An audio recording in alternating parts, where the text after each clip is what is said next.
Tonight, before you go to sleep, touch your chin. Feel the bone beneath your skin. No dog has one. No cat has one. No chimpanzee has one. No gorilla has one. Not even your closest evolutionary relatives have one. Only humans do. That makes your chin one of the strangest structures in the entire animal kingdom. And scientists still don't fully agree on why it exists. For over a century, researchers have argued over this small piece of bone. Some believed it made our jaws stronger. Others thought it helped us speak. Some suggested it was nothing more than an evolutionary accident. But accidents rarely survive hundreds of thousands of years. Especially not in evolution. Every part of your body costs energy.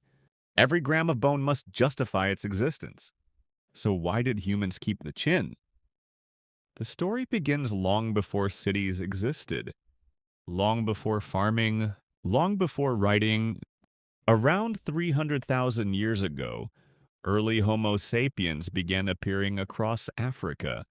They looked familiar, but not identical, to us.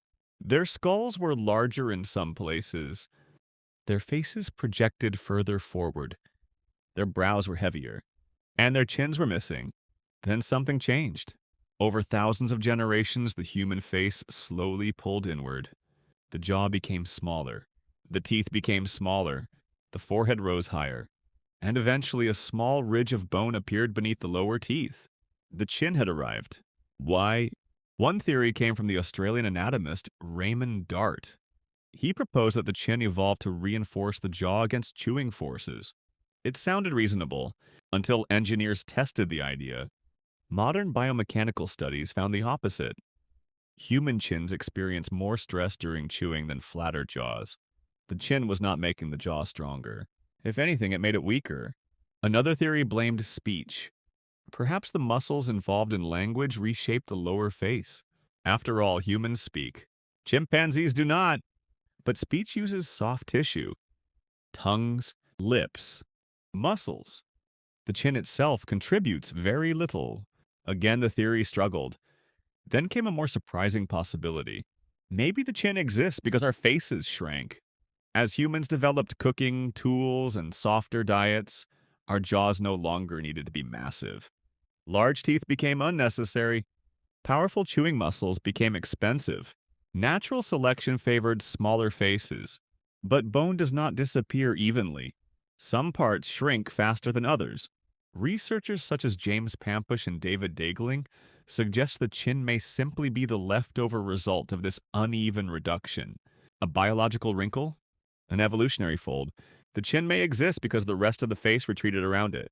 But another theory refuses to disappear. Sexual selection. The same force that gave peacocks their tails. Studies have shown that people consistently associate stronger chins with attractiveness, confidence, and health. Could our ancestors have preferred partners with certain facial shapes? Could romance have sculpted your jawline? Evolution has done stranger things. The Irish elk grew antlers wider than a car. The peacock grew feathers that made escaping predators harder. Beauty can overpower practicality. Could the human chin be another example? Even now, researchers continue debating the answer. Fossils are compared. Skulls are scanned. Computer simulations run for thousands of virtual bytes. And still, the mystery survives. That is unusual in science. Most body parts have obvious purposes. Eyes see, lungs breathe, kidneys filter blood, but your chin sits quietly beneath your mouth. Present in every conversation, visible in every photograph, and nobody can confidently explain why it is there. Perhaps that uncertainty says something important about evolution itself.